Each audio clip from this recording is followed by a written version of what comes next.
Auzubillahi minasyaitonirrajim. Bismillahirrahmanirrahim. Assalamualaikum warahmatullahi wabarakatuh. Alhamdulillahirabbil alamin. Wassalatu wassalamu ala asyrafil anbiya'i wal mursalin wa ala alihi wa sahbihi ajmain. Qala rabbi shrah li sadri wa yassir li amri wahlul 'uqdatam min lisani yafqahu qawli. Asyhadu an la ilaha illallah wa asyhadu anna Muhammadar Rasulullah. Allahumma shalli ala sayyidina Muhammad wa ala sayyidina Muhammad. Rabbi auzi'na an ashkura ni'mataka allati an'amta alayya wa ala walidayya wa an a'mala shalihan tardahu wa adkhilna bi rahmatika fi ibadika sholihin. Baik, ayah bunda, teman-teman rahmati Allah. Semoga senantiasa disehatkan selalu. Semoga apa-apa yang mungkin berupa Amin. seruan kebaikan, berupa ajakan tentang kebaikan, jadi pengingat, menjadi jalan untuk kita terus mau mempraktekkan, karena kalau mungkin bukan daripada majelis, bukan daripada orang yang Allah izinkan ketaatan lebih baik daripada kita menyampaikan kebenaran untuk kita praktekkan, dari siapa lagi kita coba jalani kawan-kawan ya. Amin. Maka teman-teman rahmati Allah, ini kebetulan saya lagi di Kota Malang, ya, ada silaturahmi di sini, ya kan. Nah, maka hari ini saya mau cerita ke kawan-teman semuanya, pada antum.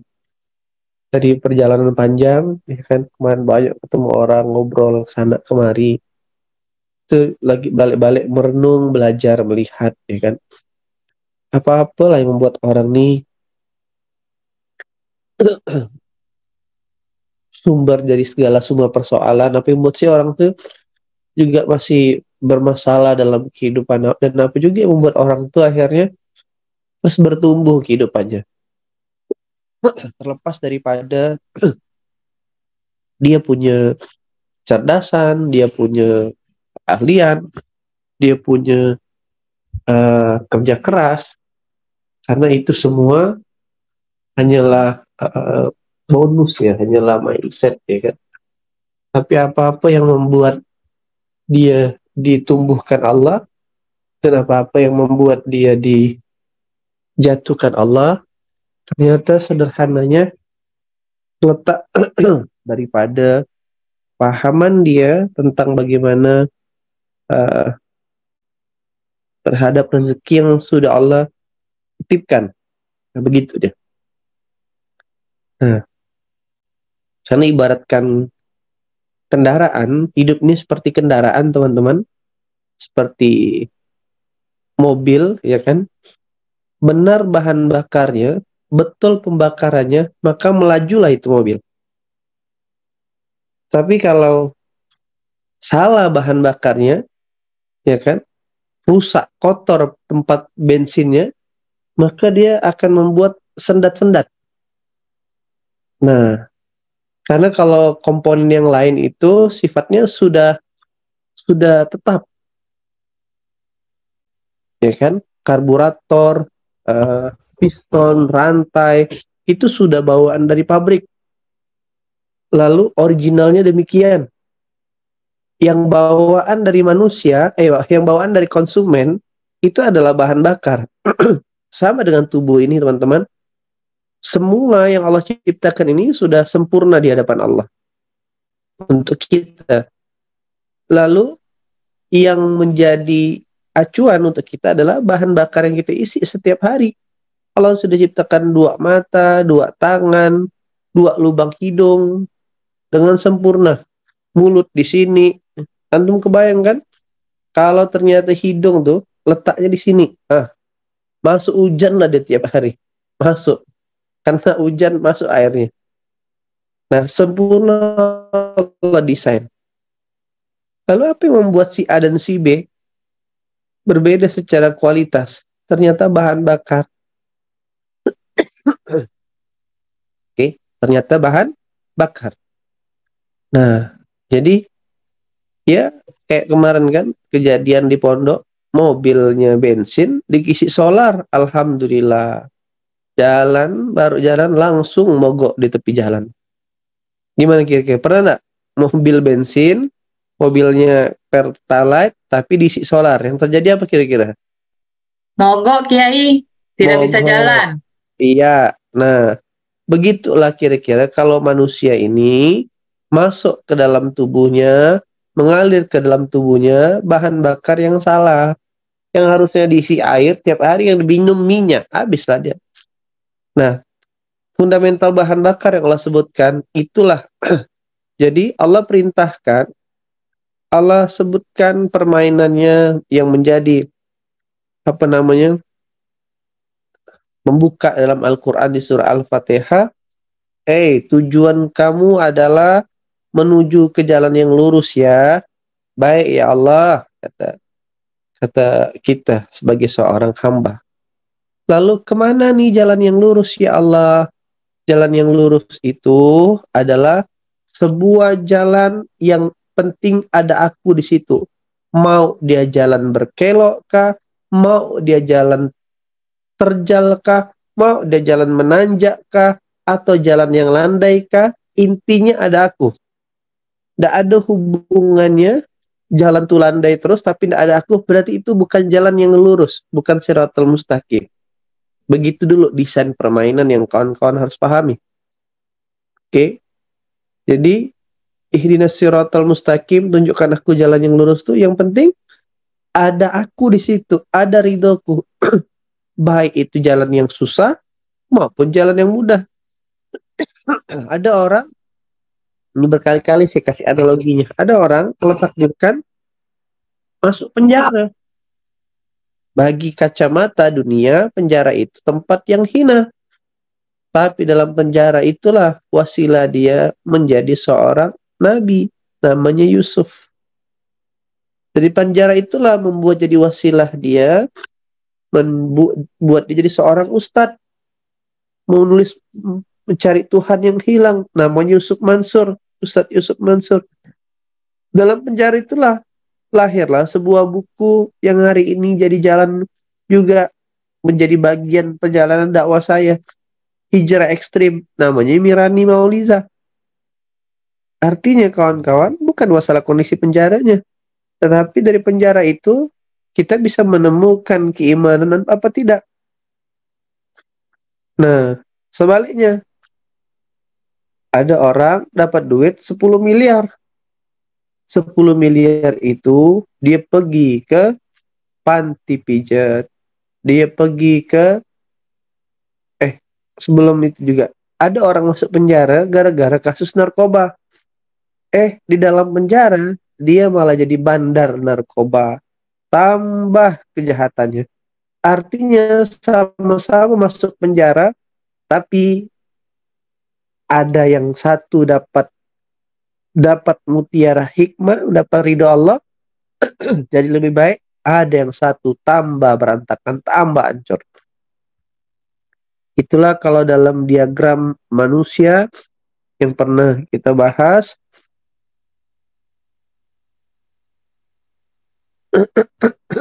Masih ingat pelajaran-pelajaran basic awal,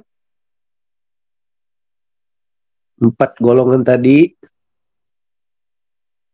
Di sini golongan kiri, ashabus simal. Sini golongan kanan. Sama-sama dapat kondisi yang tidak baik. Yang di sini. Ya kan? Kondisi tidak baik.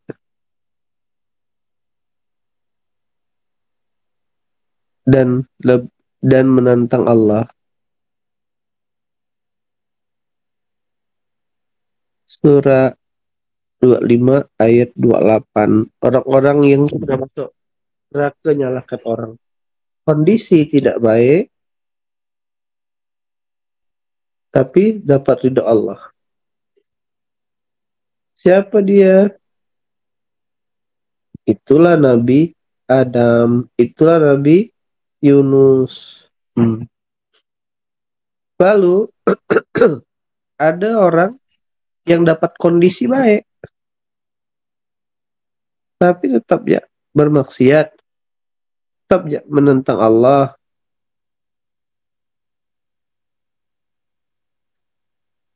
Oke, siapa dia dapat harta malah jadi sombong. Itulah Korun surah 28 ayat 78. Ada orang dapat harta, kondisi baik, malah tambah taat, dapat ridho Allah. Namanya Sulaiman, haza min fadli Rabbi. Nah, ini kan 4 kuadran manusia. Who are you? Gimana kita? Oke. Nah, apa yang membuat orang tuh, jadi tidak ada hubungannya jalan itu terjal, menanjak, atau landai. Intinya, ada ridho Allah apa tidak di dalam diri, dalam perjalanan itu. Bukan persoalannya hutangnya lunas, bukan persoalannya penyakitnya sembuh, bukan persoalannya miskin atau kaya, jomblo atau sudah menikah, tapi ada Allah enggak dalam perjalanan itu. Itu kata kuncinya. Lalu, di mana cari-cari ridho Allah itu? Di mana ya Allah akan menemukannya? Oke, kalau kau mau cari ridhoku, ini permainannya. Alif Lam Mim. Masuk ke Alif Lam Mim? Iya, karena permainannya acak. Permainannya suka-suka aku, kata Allah. Perjalanan ke sana ini setiap orang kubuat dengan ujian dan peristiwa yang beda-beda. Sebagaimana Nabi terdahulu, nabi-nabimu, tidak kubuat runut sebagai yang kau pahami. Tapi kalau kau percaya dengan kitabku, kau ini ya, kau ikuti ya Quran ini, tak ada keraguan dalamnya buat orang-orang yang bertakwa. Pasti kau akan menang. Nah, maka dari sini, dari memahami Al-Baqarah ini, kita sudah bisa mendapatkan sebuah kepahaman tentang balik-balik lagi tentang bahan bakar yang kita ceritakan tadi. Yaitu kata Allah, kau fokus ya jadi orang bertakwa. Siapa tuh orang bertakwa ya Allah? Orang yang percaya sama aku dan mau menyembah sama aku. Alladzina yu'minuna bil ghaib wa yuqimunas shalah. Nah, maka ketika jadi kan cerita bahan bakar, ketika dia percaya dan mau menyembah, kata kuncinya itu dia percaya dan mau menyembah, maka otomatis dia pasti berrezeki.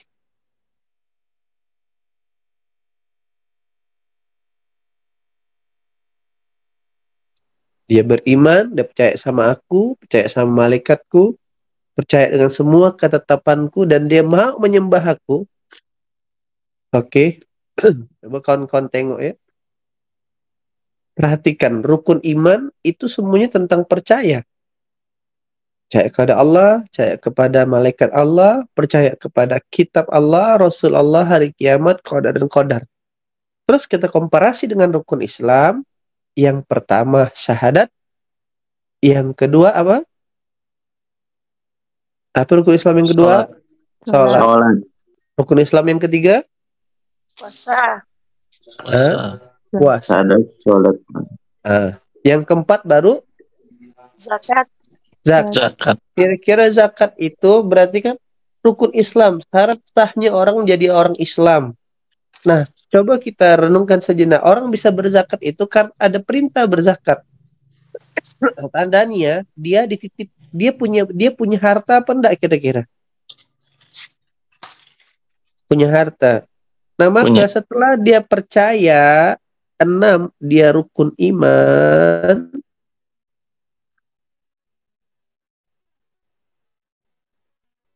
Oke. Dan dia sudah terdaftar dengan keimanan dengan syahadatnya, lalu dia mau menyembahku dengan sholat, mau menyembah barangnya, maka aku turunkanlah kan rukun Islam 1-3 nih. Nah, oke. Di sini baru masuk rukun Islam 4 dan 5. Zakat dan naik haji, kata Allah.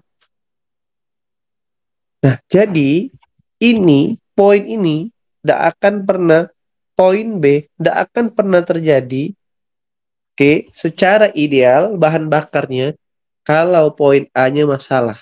Nah, itu dulu. Poin B tidak akan terjadi secara ideal kalau poin A-nya tidak bermasalah. Kalau percaya keimanan kita bermasalah dan penghambaan kita kepada sang pemilik kehidupan bermasalah. Nah, itu kata kuncinya dulu. Maka buat apa sih rezeki tadi itu? Tujuan ini belum selesai. Tujuan ku titipkan rezeki ini. Walladzina yu'minuna bima unzila ilaika. Agar dan aku turunkan beriman kepada apa yang sudah aku turunkan berupa Al-Quran. Fama unzila min qablik wabil akhirati hum yuqinun. Nah, agar apa dia? Agar dia bisa menjalankan hukum Quran, ya kan, dan bekal kematian akhirat. Nah, jadi dari proses alur rezeki ini kita pahami, dapat kesimpulan yang besar bahwasanya rezeki itu adalah, ya kan, bukan rezeki itu adalah yang baik-baik dari Allah, tapi fungsi rezeki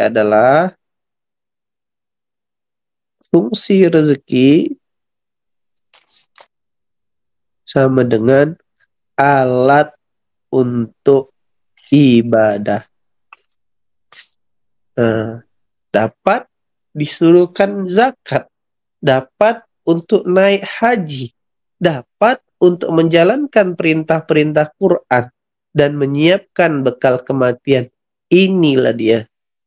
Kalau pemahaman kita tentang rezeki seperti ini, maka insya Allah yang Allah akan berikan dalam kehidupan kita, kita akan dipercaya terus-menerus untuk mendapatkan titipan rezeki darinya agar kita bisa berzakat, agar kita bisa berhaji.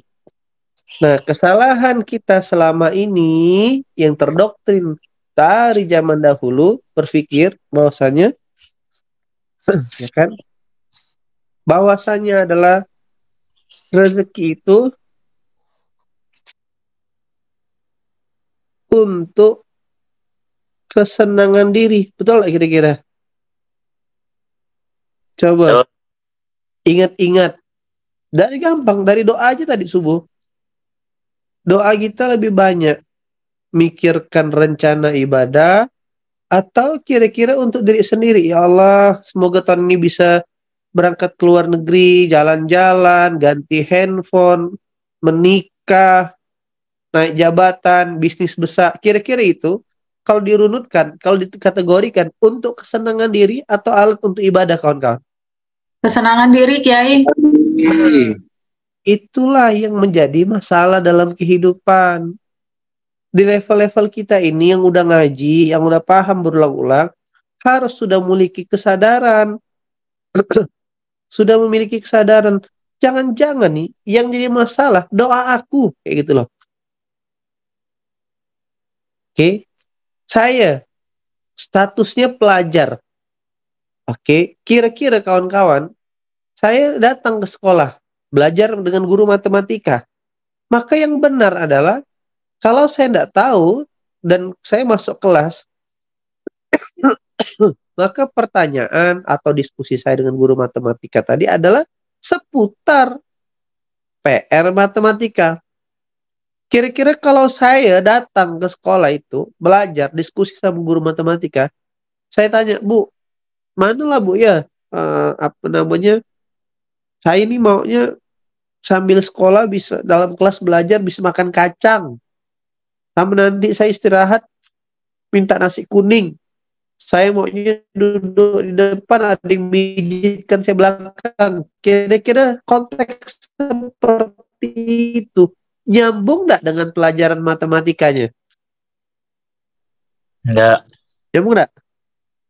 Itu adalah, Bu, kira-kira ini pembahasan di soal nomor 5 tadi yang Ibu jelaskan tentang diagram Pitagoras. Kira-kira jika terjadi rumus seperti ini, betul nggak, Bu, kalau gambar demikian? Maka guru matematika itu akan dengan senang hati untuk berbagi cerita, untuk menjelaskan, oke, Coba kamu ambil buku itu, nanti kita diskusikan di perpustakaan, nak.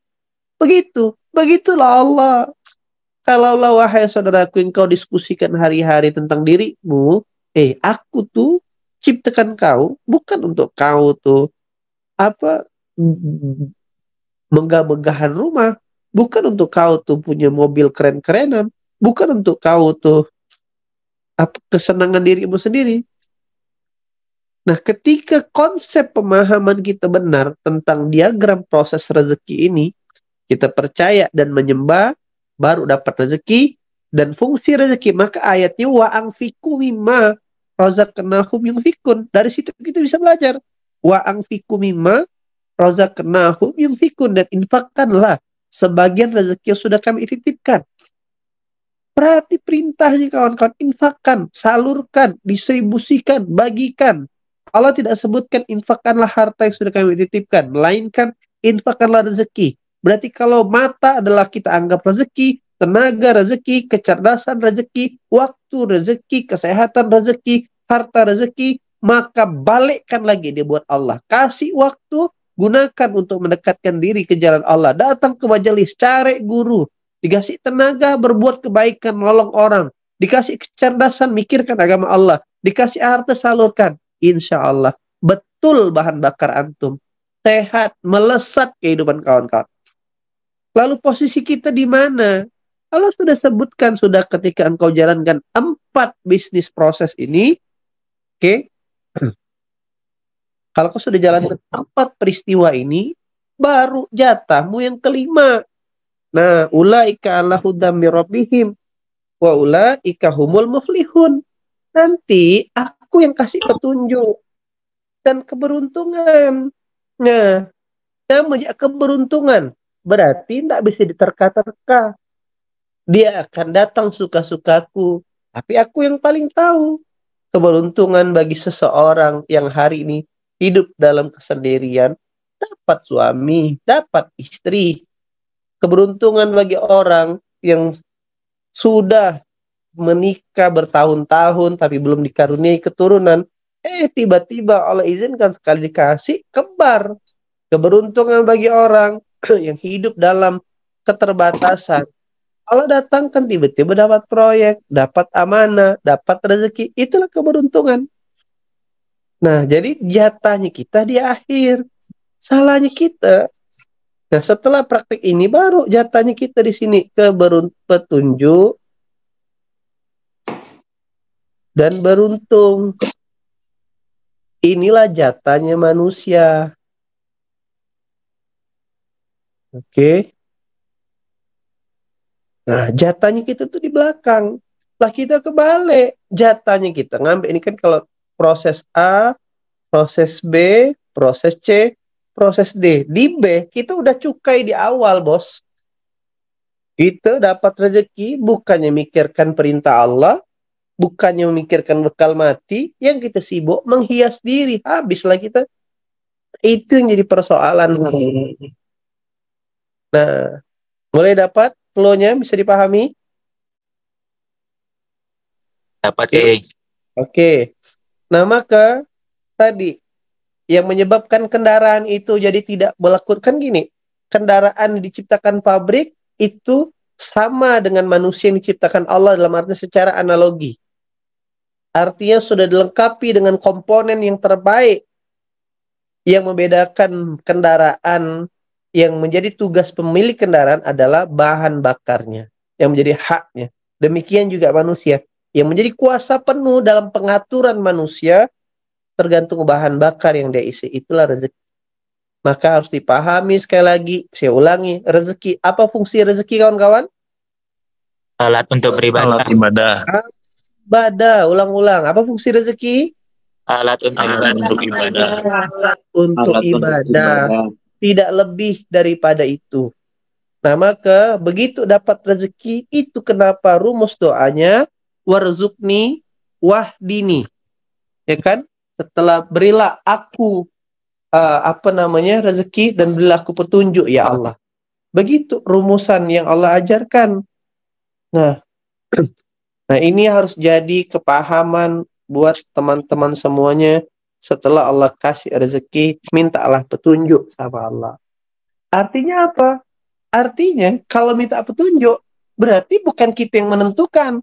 Ada orang, berarti kan coba warzukni. Setelah warzukni, wah ini minta petunjuk. Coba pikirkan. Berarti ketika kita dapat harta, dapat tenaga, dapat ilmu, kita tanya lagi yang punya harta, yang punya ilmu, yang punya waktu, yang punya tenaga, yang punya resource. Bos, kira-kira nih mau dikemanakan bos? Oh iya, ente geser ke sana ya. Di situ ada orang yang sedang membutuhkan. Nah, kita dapat petunjuk. Tiba-tiba ada saudara yang membutuhkan, geser. Dapat, bos. Ini dapat ilmu, bos. Gimana nih, bos, baiknya? Oke, ente pikirkan ya, bagaimana program ngasih makan ini bertumbuh. Mikirkan, bikin copywriting yang bagus, bikin promosi yang bagus, siar yang bagus. Begitu. Tapi begitu dapat rezeki, dia sibuk memikir, lupa meminta petunjuk, disikatnya sendiri, siap-siap. Dia sedang tidak menjalani SOP rezeki itu sendiri, dan siap-siap. Maka dia akan menuju ke golongan kiri tadi. Akhirnya timbul kesombongan, dan akhirnya bos, Allah Rabbul Alamin kita, sudah mulai tidak mempercayai dia sebagai orang yang layak diamanahi rezeki kekayaan maupun kecukupan, kecerdasan maupun kemuliaan. Begitu kawan-kawan. Maka mulai hari ini dan seterusnya, teruslah pahamkan dalam kepala kita, fungsi rezeki adalah alat untuk apa kawan-kawan? Beribadah. Beribadah. Nah, begitulah dia.